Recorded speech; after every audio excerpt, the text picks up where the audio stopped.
অনেক মানুষকে দেখবেন যারা জাকাত দেয়, কিন্তু এমনভাবে দেয় কাউকে 50 টাকা, কাউকে 100 টাকা, সবাইকে জড়ো করে এভাবেই জাকাত দেয়। কোটি টাকার মালিক, কিন্তু জাকাত দেয় এইভাবে।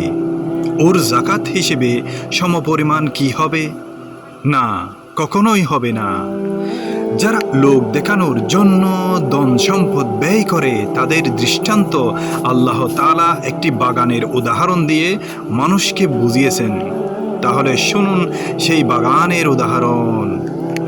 মহান আল্লাহ তাআলা বলেন, তোমাদের কেউ পছন্দ করে যে তার একটি খেজুর ও আঙ্গুরের বাগান হবে, এর তলদেশ দিয়ে নহর প্রবাহিত হবে, আর এতে সর্বপ্রকার ফল ফসল থাকবে এবং সেই বার্ধক্য পৌঁছবে, তার দুর্বল সন্তান সন্ততিও থাকবে।